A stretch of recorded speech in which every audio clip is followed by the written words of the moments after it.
হযরতে আসিয়ার যে স্বামী ছিল পৃথিবীতে, এইরকম জল্লাদ মার্কা স্বামী দুনিয়ায় কারো হবে কিনা আমি জানি না, বা আছে কিনা। না আছে মানে না, ওর মতো স্বামী দুনিয়ায় কারো আসার কথা না। নিজের স্ত্রীকে হাতের ভেতরে ব্রেক লাগিয়েছি, পায়ের ভেতরে শলাকা লাগিয়েছি, এই গরম তেল ঢেলে দিচ্ছে মাথার উপরে, কপালের ভেতরে ব্রেক লাগিয়েছে। এই কঠিন অবস্থায় আল্লাহ রাব্বুল আলামিন জিবরাইলকে বললেন, জান্নাতটা নিয়ে তার সামনে ধরো। হযরতে আসিয়া জান্নাত দেখার পরে বলেছিলেন, ইদ ক্বালাত রব্বি বিনিলি ইনদাকা বাইতান ফিল জান্নাতি ওয়া নাজ্জিনি মিন ফিরআউনা ওয়া আমালিহি ওয়া নাজ্জিনি মিনাল কওমিজ জালিমিন। মেয়েরা যারা এসেছেন, বহু মেয়ে লোক আসার সময় চোখে পড়েছে, এই জন্য আমি হাদিসটার সামনে আনলাম এই আয়াতটা। হযরতে আসিয়া ডাক দিয়ে বলেছিলেন, জিবরাইল, জান্নাত আল্লাহ পাঠিয়ে দিয়েছে আমার এই অবস্থা দেখে। আমার আল্লাহকে বলো জান্নাত নয়, যেখানে আল্লাহ আছে ওখানে একটা ঘর যেন আমার জন্য আলাদাভাবে বানায়, যেখানে সব সময় বসে আমার মালিককে দেখা যায়। দ্বিতীয় নম্বরে হযরতে আসিয়া বলেছিলেন, হে আমার রব, আমার উপরে স্বামীর এই অত্যাচার দেখে তোমার আবার যেন রাগ হয়ে না যায়, তোমার কাছে আমি মোনাজাত করছি, এই কঠিন অবস্থা থেকে যারা আমার উপর অত্যাচার চালায়, যাদের হুকুম মতো চালায়, যাদের হুকুমে চালানো হচ্ছে, সে আমার স্বামী, স্বামীর মন্ত্রীদের ভেতরে হামান। দুই নম্বরে যাদেরকে দিয়ে চালাচ্ছে, তাদের এবং আমার স্বামীর জুলুম থেকে, অত্যাচার থেকে তুমি আমাকে বাঁচাও, কিন্তু আমার স্বামীর উপরে তুমি কোনো জুলুম করো না। দল মত জাতি বর্ণ ধর্ম নির্বিশেষে কোরআনের এই আলোচনায় যারা আমরা দিনের বেলায়, এখন প্রচন্ড গরম, এরপরেও আমরা অপেক্ষা করে এসেছি কোরআনের কিছু কথা শোনার জন্যে, জানার জন্যে। আফদালুল ইবাদাতি তিলাওয়াতুল কোরআন। পৃথিবীতে যত নফল ইবাদত আছে, এর চাইতে আর উত্তম ইবাদত আল্লাহর কাছে নেই। সুতরাং এই সুন্দর মুহূর্তে, সুন্দর উত্তম ইবাদতে যারা খুশি হয়ে বলছে আলহামদুলিল্লাহ, দরুদ আর সালাম পড়ছি আমাদের নবী মুহাম্মদ রাসূলুল্লাহ সাল্লাল্লাহু আলাইহি ওয়াসাল্লামের প্রতি। রবিউল আউয়াল মাস চলছে, আপনারা জানেন। এ মাস আসলে কিছু আবেগওয়ালা মুসলমান নবীজি মুহাম্মদ রাসূলুল্লাহর নাম নিয়ে তার জন্মের দিন মনে করে এমন কিছু করে যেটা ইসলাম বহির্ভূত। যদিও রংপুর বিভাগের এই এলাকায় সমস্ত অনেক কিছুই নেই, এগুলো চট্টগ্রাম, কক্সবাজার, ওই সমস্ত এলাকাগুলোতে বেশি। আল্লাহ রাব্বুল আলামিন আমাদেরকে শিরিক এবং বেদাত থেকে যেন বাঁচিয়ে রাখে। যতটুকু ইসলাম পারমিশন দিয়েছে অতটুকুর ভেতরে আমরা সীমাবদ্ধ থাকবো ইনশাআল্লাহ। আল্লাহর পক্ষ থেকে নবীর উম্মতের জন্য 2টা ঈদ বরাদ্দ। কয়টা? জবান খুলে বলেন কয়টা? এর বাইরে যদি কেউ নতুন করে নবীর জন্ম নিয়ে আরেকটা ঈদ বানায়, সে ইসলামের ভেতরে বেদাত আবিষ্কার করে। কেউ যদি কবিরা গুনাহ করে তাকে সালাম দেওয়া যাবে না এমন কথা নেই, কিন্তু কোনো মানুষ যদি এই পৃথিবীতে বেদাত আবিষ্কার করে তাকে সালাম দেওয়া নিষেধ। তাহলে এই বেদাত আবিষ্কার করা কত বড় জঘন্য কাজ আল্লাহর নিকটে। আমরা সতর্ক থাকবো, আমাদের ইসলামে নতুন কিছু যেন ঢুকে ইসলাম মনে করে আমরা পালন না করি। বলেন আমিন। সূরা মুমতাহিনা, এখান থেকে 12 নম্বর আয়াতের অংশ বিশেষ আমরা পড়েছি। তাফসীরুল কোরআন মাহফিল আপনারা লিখেছেন, আমরা তাফসীর আকারে কথা বলার চেষ্টা চালাবো ইনশাআল্লাহ। ওয়া তাওফীকি ইল্লা বিল্লাহ।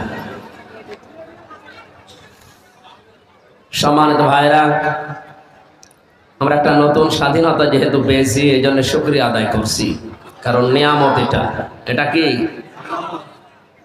এটা যে নিয়ামত, এখনো পর্যন্ত বাংলাদেশের 100 জনের 14 জন মানুষ এখনো মানে না। এই জন্যে মাঝে মাঝে নতুন নতুন কোনো ইস্যু তৈরি করে তারা দেখি রাস্তায় নামে। এদের সংখ্যা বেশি না, মাত্র 100 জনের 14 জন। কথা বুঝতেছে? কারণ এই 15.5 বছরের সবচাইতে বেশি সুবিধা নিয়েছে এই 14 জনই। আর বাকি আছি আমরা এখনো ৮৬ জন। কত? এই মানুষগুলো খুব যন্ত্রণায় ছিলাম। আমরা এখন স্বাধীনতা পেয়ে আনন্দ করছি, আর তারা এখন এই 15.5 বছর পরে নতুন নতুন বিষয় সামনে নিয়ে এসে বিভিন্ন জিনিস ঘেরাও করার আহ্বান জানাচ্ছে, আন্দোলন করছে। এই 15.5 বছর আপনার দাবি ছিল না? কোনোদিন তো জননীর কাছে করেননি, হঠাৎ করে আপনার সাগান দিচ্ছে। মানে এই যে আনসাররা যেটা করেছিল, এদেশে এখন প্রমাণ হচ্ছে ৪২,০০০ আনসার নিয়োগ হয়েছিল, তার ভেতরে ৩২,০০০ গোপালী। আমরা যে এখনো ৬৩ জেলার মানুষ আছি এদেশে, আমরা কি ঘাস কাটছি? হ্যাঁ, সবই আপনারা। আমরা কি সার্টিফিকেট দেখা গেছে আমরা পাই জিপিএ 5 আর ওরা পায় 2+5, তারপরও ওরা সব জায়গায় আর আমরা সব চাইতে পেছনে। সুতরাং যারা করেছিলেন এই কাজ, আপনারা থেমে গেছেন। ওই যে একটা গান বের হয়েছিল, কি যেন, পেছনে লাল পেছনে লাল, না যাই হোক, ওইটা তো বলা যাচ্ছে না। সুতরাং এরকম লাল করা হবে সামনে যদি এরকম ঝামেলায় আসে। পুলিশ ছাড়া দেশ চলেছে এই বাংলাদেশ, কিছুদিন আগে আমরা দেখেছি। পুলিশ ছাড়া, পুলিশের মতো এত কষ্ট দেশে কে করে? যদিও তারা লাঠিয়ার বাহিনী হিসাবে এত বছর ব্যবহার করেছিল এই জালেমেরা, তাহলে কয়েকটা কোলাঙ্গার অফিসারের কারণে আজ এই পুলিশ সদস্যদের উপরে এদেশের মানুষের রাগ। সবাই এত খারাপ না, যে মানুষগুলো এখন সাধারণভাবে দায়িত্বে আছে। আমরা শাস্তি চাই ওই কোলাঙ্গার গুলো, বিশেষ করে যারা মেন দায়িত্বে ছিল, জালেমদের লাঠিয়াল বাহিনী হিসাবে ব্যবহার হয়েছে। সুযোগ সুবিধা যত পাওয়ার সব হাউং আঙ্কেল পেয়েছে।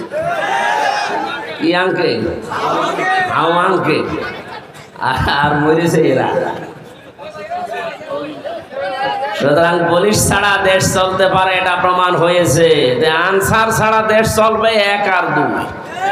কোনো দরকার নেই। আমার মনে হয় যারা দায়িত্বে আছেন সরকারের, এই আনসার বিলুপ্ত করে দিন, কোনো দরকার নেই।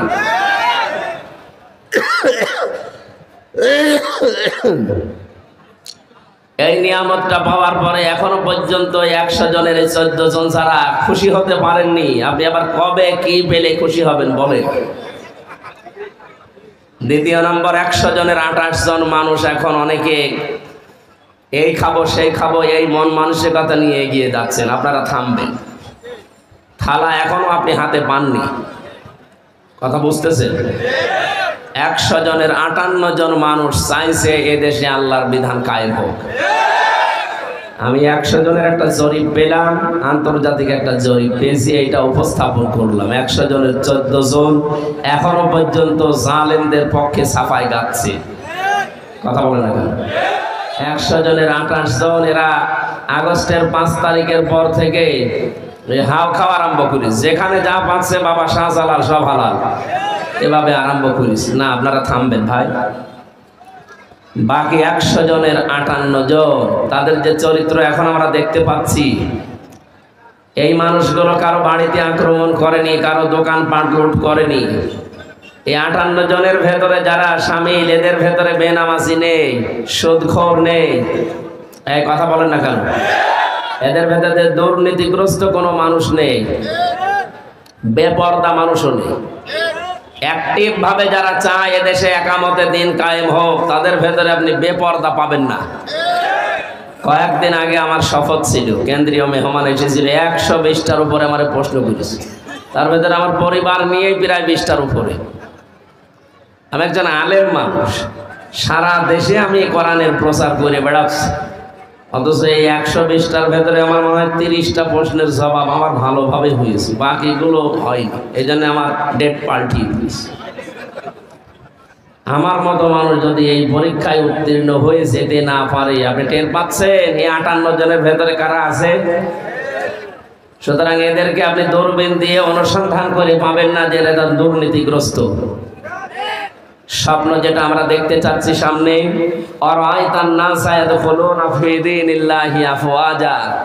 এই নবী বিজয় যখন আসে কয়েকটা জিনিস দেখা যায়। তার এক নম্বরে এই দলে দলে পালে পালে মানুষ দেখবেন ইসলামে আসতেছে।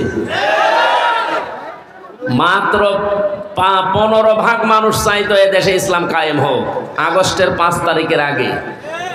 এই আগস্টের 5 তারিখ থেকে সেপ্টেম্বরের 24 তারিখ পর্যন্ত 58 জন হয়ে গেছে। সুবহানাল্লাহ বলতে পারছেন না? আর কিছুদিন যেতে দেন, দেখবেন 58 জন না 100 জনের 100 জন মানুষ চাইবে দেশে ইসলাম কায়েম হোক। কারণ 58 জনের ভেতরে আবু বকরের মতো মানুষ আছে, 58 জনের ভেতরে হযরত ওমরের মতো মন মানসিকতা তৈরির মানুষ আছে। দিন যত যাবে এদের আদর্শ দেখে মানুষ দলে দলে আসবে। আফওয়াজা মানে কি? দলে দলে। বলেন বলেন। কিন্তু এই যে 28 জন যারা এখনো পর্যন্ত এই খাবো সেই খাবো করছেন, আপনি একটু সময় দেবেন তো। আমিরে জামাত ডাক্তার শফিকুর রহমান কুষ্টিয়ায় সেদিন গিয়েছিলেন। উনি ঘোষণা দিয়েছেন সাংবাদিকদের সামনে যে আমরা যারা দায়িত্বে আছে অন্তর্বর্তীকালীন সরকারের তাদের যৌক্তিক এবং সম্মানজনক সময় দিতে চাই। ওনারা গুছিয়ে নিয়ে 1628টা চেয়ারে দায়িত্বে ছিল এই দেশের জালেমেরা, সবগুলোই দুর্নীতিগ্রস্ত। এমনকি যেটা মনে করতাম না এমন হয় জিবরাইল ওই যে দরবেশ, ও আমার বড় শয়তান। 36,000 কোটি টাকার ঋণ। আপনি চিন্তা করতে পারেন, পদ্মা সেতু বানিয়েও 4,000 কোটি টাকা থাকার কথা। দরবেশ যদি হয় এই আপনাদের যেটা ধরা পড়েছে মনে করতে ফেরেশতা, দেখেন কি বের হয়। যেখানে হাত দেওয়া হচ্ছে সেই জায়গায় যে কয়জন এখন আছে উপদেষ্টার দায়িত্বে হের খেয়ে যাচ্ছে যে কি করবো, যেখানে হাত দেয় ওই জায়গাটাই দুর্নীতিগ্রস্ত। সুতরাং আমরা চাই যৌক্তিক সময়ের ভেতরে 1628টা চেয়ার পুরাটা সংস্কার করে যারা এই 15.5 বছরে হয়েছিল তাদেরকে নিয়ে এসে বসা। কারণ এগুলো সব জালেমদের দোষর। কথা বলে না কেন? এক লোক বিবাহ করে বাসর রাতে বউ কেবল ঘরে, দাদি শাশুড়ি এসে বলছে কি আমি পতি চাই। বলছে দাদি শাশুড়ি আপনি আমার একটু সময় দেবেন তো। শাশুড়ি এসে বলছে বৌমা আমার কিন্তু নাতি চাই। ঠিক আছে হবে, অসুবিধা নেই, সময় দেন। ননদ আর দেবর এসে বলছে ভাবি আমাদের কিন্তু ভাতিজা চাই। ঠিক আছে। স্বামী এবার এসে বলছে তুমি কি করবা আমি জানি না, আমার বেবি চাই। বৌমা মুখ তুলে বলছে এ বংশের কি সব পাগল, এখনো আমার কিছু হয়নি, কেবল এসে বসলাম। তারপরে 10 মাস 10 দিন সময় দেবেন, এরপরে কারো নাতি কারো ভাতিজা কারো বেবি সব হবে। কথা বলে না কেন? সময় না দিয়েই যদি সব চাওয়া আরম্ভ করেন আমি কি ফ্লাক্সি লোড করে নিয়ে আনবো? কেমন কয়দিন হয়েছে, সময় তো দেবেন তাদের। অন্তত যে চেয়ার গুলো আছে যারা দিনের ভোট রাতে করে ফেলতো এই জায়গাগুলো পাল্টানো লাগবে না? এইভাবে যদি বলেন না দেন থালা নিয়ে কি করবেন, আবার ওই রকম দিনের ভোট রাতে হয়ে যাবে। আমরা চাচ্ছি এদেশে কাউকে যেন পূর্বের চেয়ারে রাখা না হয়, সবগুলো পাল্টাতে হবে। বৈষম্য বিরোধী ছাত্র আন্দোলনের যে 9টা দফা ছিল তার ভেতরে এইটাই যে আমরা সংস্কার চাই। কথা বলেন না কেন? বৈষম্য আমরা দূর করতে চাই, কোনো জায়গায় যেন বৈষম্য না থাকে। দুঃখজনক হলেও সত্য এখন যারা দায়িত্বে আছে তাদের ভেতরে একজন এই বৈষম্য আবার ফিরিয়ে নিয়ে আসার জন্যে সমকামিতা এটা প্রমোট করছে। জাতি কিন্তু এখনো পুরাপুরি বুঝতে পারে না। যদি বুঝতে পারে আপনার উপদেষ্টা চেয়ারও কিন্তু থাকবে না। কারণ 1150-এর উপরে জীবন দিয়েছে, 2700-এর উপরে এখনো হাসপাতালে। এরা খেলা করার জন্য জীবন দেয়নি। আপনি আবার সেই হারাম জিনিস এই পৃথিবীতে প্রতিষ্ঠিত করার জন্য প্রমোট করবেন আর মানুষ ছেড়ে দেবে? এটা কি আমেরিকা পেয়েছে? এটা 96% মুসলমানের দেশ। এই কথা বলেন না কেন? ইসলাম বহির্ভূত কোনো কাজ এদেশে প্রতিষ্ঠা করার জন্য আবু সাইদ জীবন দেয়নি। এই কথা বলেন না কেন? আবু সাইদ ছাত্র শিবিরের সাথী ছিল। সমন্বয়কদের ভেতরে 152 জন, তার ভেতরে 108 জন ইসলামী ছাত্র শিবিরের পরীক্ষিত কর্মী নেতা। টের পাচ্ছেন কোন জায়গা থেকে কি হয়েছে? আন্দাজে লাফান। 15.5 বছর তো কিছুই ছিঁড়তে পারেননি। যারা ছিঁড়েছে আমরা তাদেরকে তাদের মত অনুযায়ী এদেশ চালাতে চাই। তারা যেহেতু ইসলাম ধ্বংস করার জন্য জীবন দেয়নি, ইসলাম যেন কায়েম হয়, ইসলামের নিয়ম নীতি, এই কারণে জীবন দিয়েছে। আর আমরা এটাই দেখতে চাই। এই জন্যই তো এত দ্রুত 15 থেকে 58% মানুষ ইসলাম চাচ্ছে। এমনি চাচ্ছে, এদের জীবনের পরীক্ষার কারণে। আমরা চাই রক্তের দাম দিতে। কথা বলেন। এখনো পর্যন্ত আবু সাঈদের কবরের রক্ত শুকায়নি, এখনো মুগ্ধর কবরের রক্ত শুকায়নি, এখনো হাসপাতালের বেডে কেউ অন্ডকোষ হারিয়েছে, কেউ চোখ হারিয়েছে, কেউ পা হারিয়েছে। এই যে মাওলানা হাফিজ, আমি আরো গিয়েছিলাম 6 তারিখে হাসপাতালে। তার মা আর তার বোন দেখাচ্ছে যে এই যে আমার ছেলে 5 তারিখে গুলি খেয়ে অন্ডকোষ হারিয়ে ফেলেছে, কেউ চোখ হারিয়েছে, কেউ হাত হারিয়েছে। আসলিয়া যে সমস্ত মানুষকে পুলিশেরা হত্যা করার পরে ভ্যানে তুলতেছে, আগুন লাগিয়েছে, এরপরও আপনার বিবেকের আয়না খোলে না। আপনি কি কুকুরে পোশাক পুলিশে এখনো পর্যন্ত জালেমদের সাফাই গায় মানুষ। বলে আপা ঘাবড়াবেন না, আপনি ঘাবড়ালে আমরা নরম হয়ে যাই, আপনাকে নরমই বানানো হবে ইনশাআল্লাহ। সুতরাং যে সমস্ত দফাগুলো সামনে আমরা দেখতে পাচ্ছি, গতকালকে এটা প্রকাশ হয়েছে। উপদেষ্টার ভেতরে একজন, আমি নাম নিলাম না, উনি 8টা 9টার সামনে দফা নিয়ে এসে এগুলো আবার প্রমোট করতে চাচ্ছেন। তার ভেতরে এটা একটা। সমকামিতা, এই শব্দটা শুনলেই শরীরের ভেতরে কেমন যেন শিউরে ওঠে। এটা আল্লাহর পুরা সৃষ্টিকে পাল্টিয়ে দিয়েছে। পুরুষে পুরুষে নাকি বিয়ে করবে, নারীতে নারীতে বিয়ে করবে। ওরা এটা শরীফ শরীফা হিসাবে বানাতে চেয়েছিল, আজ ওইটা অনেকে কায়েম করার জন্য। আমরা এরকম উপদেষ্টা দেশে দেখতে চাই না। এই কথা বলে না কেন? আমরা যেহেতু 96% মানুষ দেশে ইমানদার, আমরা যাচ্ছি কোরআনে তেলাওয়াত কিন্তু আয়াতে তাফসীর আকারে। দেখি আমাদের কোরআন কি শোনায়, জবান খুলে পড়ে না। আউযু বিল্লাহি মিনাশ শাইতানির রাজিম। বিসমিল্লাহির রহমানির রহিম।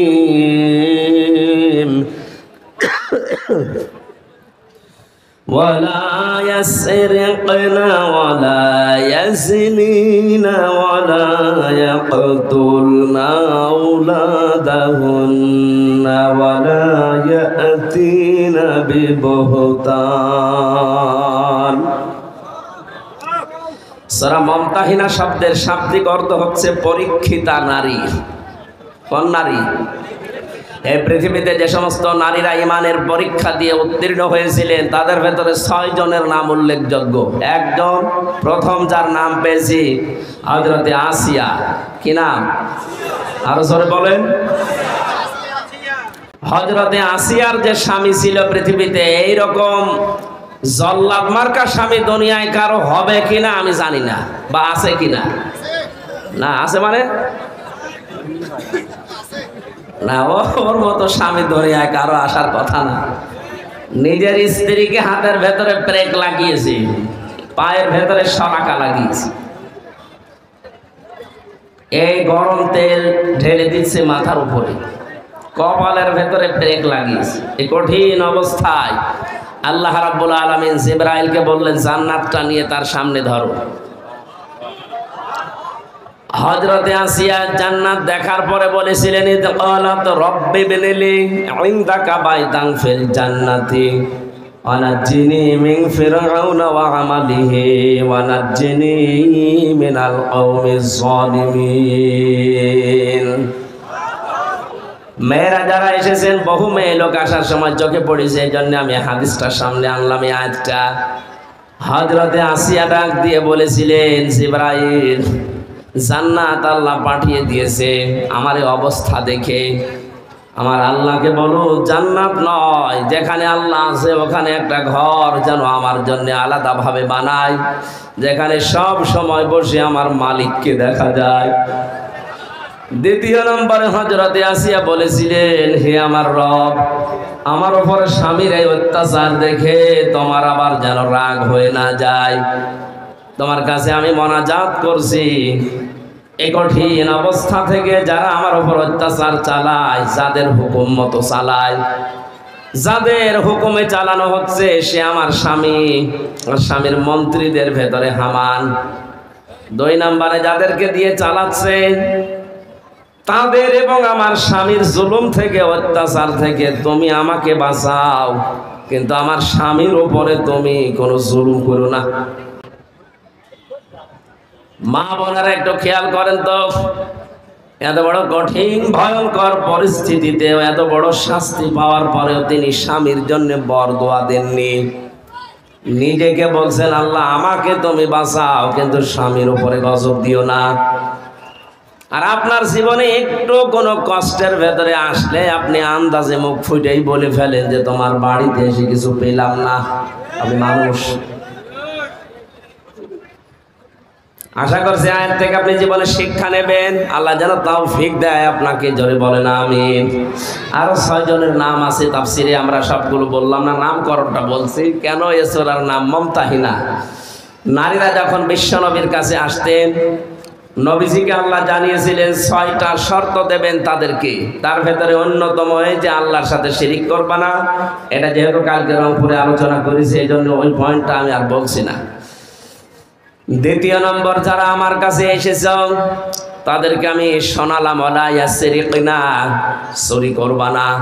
কি করবা না? এটা কায়েম করার জন্য শুধু ওয়াজে হয় না। এই জন্য নবীজিকে আল্লাহ জানিয়েছিলেন, হে নবী, যে কথাগুলো এখানে একটা একটা করে আপনাকে শোনাচ্ছি, এটা জনগণকে যখন আপনি বাস্তবায়নের জন্য চেষ্টা চালাবেন তখন আপনার হাতের ভেতরে ক্ষমতা লাগবে।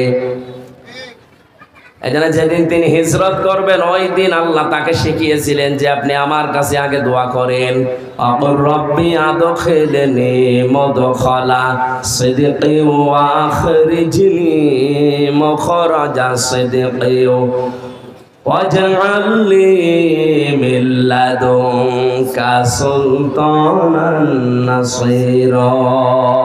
বলেন আল্লাহু আকবার। আজ যে মানুষগুলো মনে করেন যারা দাড়ি রাখে, টুপি পরে, নামাজ আদায় করে, শুধু মসজিদ খানকার মাদ্রাসা নিয়ে থাকবে, তাদের পরিবার সমাজ রাষ্ট্রের দরকার নেই। তারা শোনেন, নবীজি এই কঠিন মুহূর্তে যেদিন হিজরত করার জন্য বাড়ি থেকে বের হবেন, এক মুষ্টি বালি হাতে নিয়েছিলেন। নবীজিকে জিবরাইল জানালেন যে আপনি শুধু সামনের দিকে ফিকে মারেন সূরা ইয়াসিনের কয়েকটা আয়াত তেলাওয়াত করে। সূরা ইয়াসিনের কয়েকটা আয়াত তিনি তেলাওয়াত করার পরে সামনের দিকে মারলেন। যত মানুষ চারিদিকে দাঁড়িয়ে তরবারি নিয়ে পাহারা দিচ্ছিল, নবীজি বের হলেই হত্যা করবেন, তাদের চোখের কোণে কোণে এই বালি পৌঁছিয়ে দিয়েছে নবী নিজে না, আল্লাহ নিজে পৌঁছিয়েছে। কোরআনে কারিমে আল্লাহ নবীজিকে শুনিয়েছেন, ওমা রমাইতা ইযে রমাইতা ওয়ালাকিন্নাল্লাহা রমা। হে নবী, আপনি তো বালি শুধু সামনের দিকে মেরেছিলেন, চারিদিকে যে বালি পৌঁছিয়ে গেল এটা কিন্তু আপনি করেননি, এটা করেছে আমার কুদরত। তাহলে আল্লাহ পাক যে নিজে কিছু করে নবীজির জন্য এটা প্রমাণ। নবী তো সামনের দিকে মারলে সামনের কাফেরের চোখে লাগার কথা, পেছনে গেল কি করি? পুরাটা দায়িত্ব পালন করেছিল ওই সময় আল্লাহর কুদরত। সবার চোখে যখন বালি মাটি, তখন সবার চোখ ডলতে আরম্ভ করেছে, তরবারিটা ফেলে দিয়েছে। বিশ্ব নবীকে এই কঠিন মুহূর্তে আল্লাহ বলেন আপনি দাঁড়ান। ডান পা দিয়ে যখন আপনি ঘরে প্রবেশ করেছিলেন, বাম পা দিয়ে এখন আপনি বের হয়ে চলে যাবেন। এই দোয়াটা পড়েন যে আল্লাহ তুমি আমাকে এই ঘর থেকে যখনই বের করবে নিরাপদে বের করে দেবে।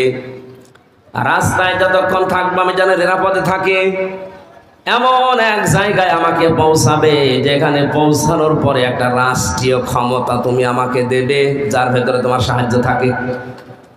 এখানে শিক্ষা হচ্ছে নিরাপত্তা দেওয়ার একচ্ছত্র মালিকানা আল্লাহ। আল্লাহ নিজে নবীকে দোয়াটা শিখিয়েছেন যে আপনি বের হচ্ছেন কিন্তু নিরাপত্তা চান আমার কাছে, যে ঘর থেকে বের হলে আমি যেন নিরাপদে বের হতে পারি, পুরা রাস্তাটা যেন আমার জন্য নিরাপদ হয়।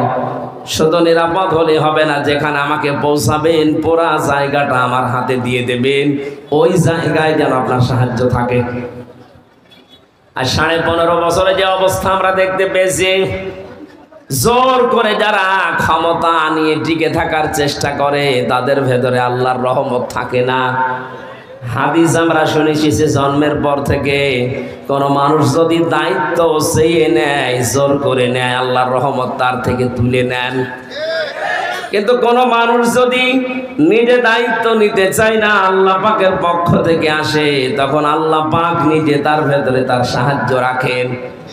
নবীজিকে দোয়া শেখাচ্ছেন কে? বলেন বলেন। আল্লাহ নিজে শেখাচ্ছেন এই দোয়াটা, যে এই দোয়া করেন, মিল্লাদুনকা সুলতানান নাসিরা, তুমি আমাকে এমন একটা রাষ্ট্রীয় ক্ষমতা হাতে দাও যার ভেতরে তোমার সাহায্য থাকে। তার মানে যিনি দোয়া কবুল করবেন তিনি শিখিয়ে দিচ্ছেন। আর আমার মনে হয় বাস্তবে দোয়ার প্রতিফলন ১৫০০ বছর পর আজকের বাংলাদেশ এখন দেখতে পাচ্ছি। আজকেও আমাদের ইউসুফ আলাইহিস সালামের মতো যাদের চরিত্র, তাদেরও দরকার এগিয়ে আসা। ১৫.৫ বছর আমরা দেখেছি কত কোটি টাকা বাইরে চলে গেছে। আজকে খায়রুল আনামের মতো, ডাক্তার শফিকুর রহমানের মতো, অধ্যাপক মুজিবুর রহমানের মতো এই মানুষগুলোকে যদি নিজেরাও তারা বলে যে আমাদের হাতে দেন, আমাদের জনগণের দায়িত্ব তাদের হাতে তুলে দেওয়া।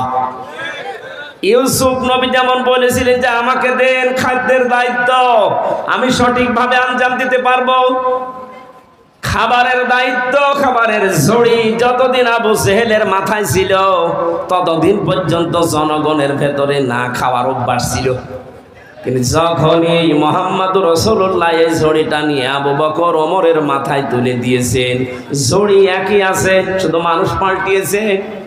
পুরো আরব জাহানে দেখা গেল কেউ আর না খেয়ে থাকেনি। জোরে বলেন আল্লাহু আকবার। আমরা তো এই বাস্তবতা তাই চাচ্ছি।